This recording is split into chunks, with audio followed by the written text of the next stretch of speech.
کیا یہ علامات آپ میں پائی جاتی ہیں؟ مسلسل بے جا سوچیں، آدھے سر کا درد، کندھوں پر بوجھ، مسلسل نیند یا بے خوابی، بھوک نہ لگنا یا بہت زیادہ کھانا اور مایوسی۔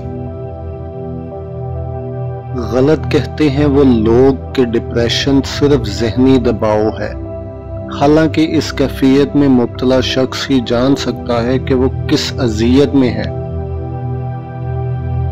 بعض دفعہ انسان کچھ کھو دینے کے خوف سے مسلسل کئی راتیں سو نہیں پاتا، بہت سی سوچیں ذہن کو الجھا کر رکھتی ہیں۔ کچھ غم انسان کو دیمک کی طرح اندر ہی اندر چاٹتے رہتے ہیں۔ بے چینی، وسوسے، ہر وقت کا خوف، گھبراہٹ، سانس کا پھولنا، مسلسل خاموشی اور کبھی کبھی سینے میں شدید قسم کی ٹیس کا اٹھنا بھی ڈپریشن ہے۔ بعض دفعہ ہم اپنے اندر کے شور کو رات کی تنہائی میں محسوس کرتے ہیں۔ خاموشیاں کبھی بھی بے وجہ نہیں ہوتی، کچھ درد ایسے بھی ہوتے ہیں جو آواز چھین لیتے ہیں۔ بعض دفعہ اس کرب کو لکھنا بہت مشکل ہوتا ہے جسے ہم محسوس کر رہے ہوتے ہیں۔ زندگی میں سب سے مشکل وہ لمحہ ہے جب آپ ایک ہلکی مسکراہٹ کے ساتھ بہت سے آنسو اور دکھ کو کڑوے گھونٹ کی طرح حلق سے اندر اتار دیتے ہیں۔ زندگی میں کچھ ایسے پل بھی آتے ہیں جنہیں ہم چاہ کر بھی اپنی یادداشت سے مٹا نہیں سکتے۔ مجھے اختلاف ہے ان لوگوں سے جو کہتے ہیں وقت سب سے بڑا مرہم ہے۔ کبھی کبھی ایسا کیوں ہوتا ہے کہ ہم دل کھول کر ڈھیر ساری باتیں کرنا چاہتے ہیں لیکن لفظ ہم سے روٹھ جاتے ہیں۔ لوگ سب بھول جاتے ہیں کہ ان سے کتنی محبت کی گئی، انہیں کتنا چاہا گیا، ان کے لیے کیا کچھ چھوڑا گیا، کتنے آنسو بہائے گئے، کتنی راتیں جاگا گیا، کتنی صبحیں انگاروں پر گزری۔ لوگ سب بھول جاتے ہیں۔ کبھی کبھی کسی سے اتنی شکایات ہوتی ہیں کہ دل شکایت کرنے کو بھی نہیں کرتا۔ زندگی کی سب سے بڑی انویسٹمنٹ ہم کسی ایک انسان پر کرتے ہیں۔ اپنی جوانی کے قیمتی سال محبت، جذبات اور وقت محبت کے نام پر ایک انسان کو دے دیتے ہیں اور آخر میں خسارہ ہمارا مقدر ہوتا ہے۔ ہر کسی کی اپنی اپنی قیامت ہوتی ہے جسے کوئی دوسرا محسوس نہیں کر سکتا۔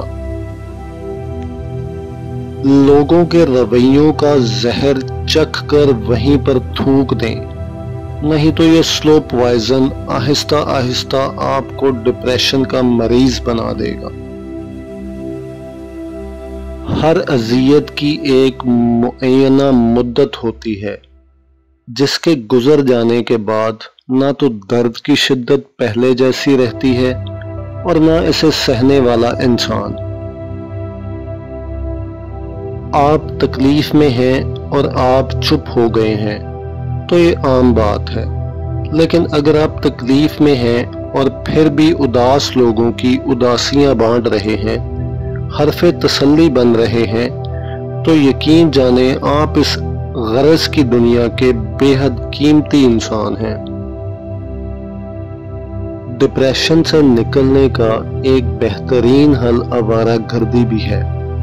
کسی ایک جگہ بیٹھ کر زندگی کا انتظار نہ کریں، نکل جائیں کھلی ہوا میں، سانس لیں، آسمان کو چھوئیں، اپنی پسند کی چیزوں میں اپنے آپ کو غرق کریں اور پھر دیکھیں زندگی کتنی بڑی نعمت ہے۔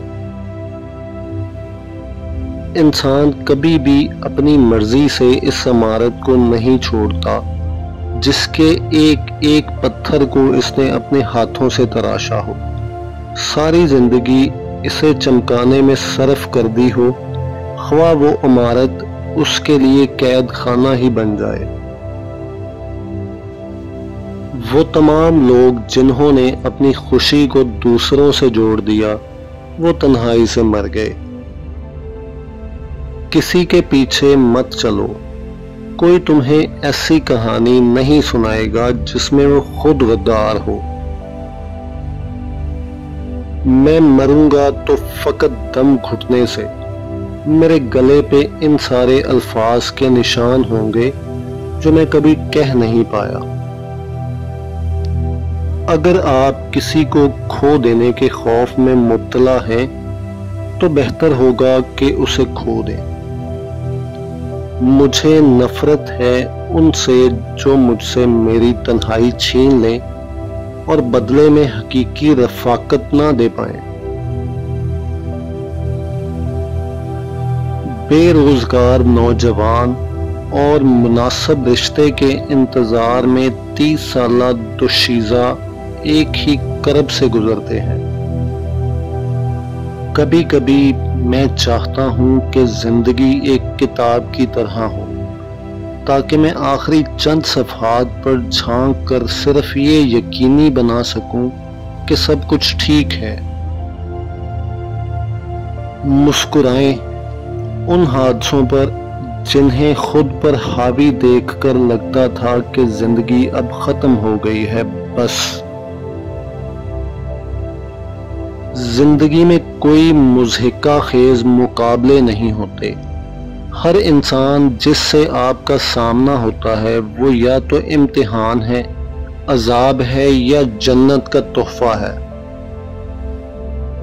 اگر آپ پرندوں کی آوازیں سننا چاہتے ہیں تو پنجرہ مت خریدیں، درخت لگائیں۔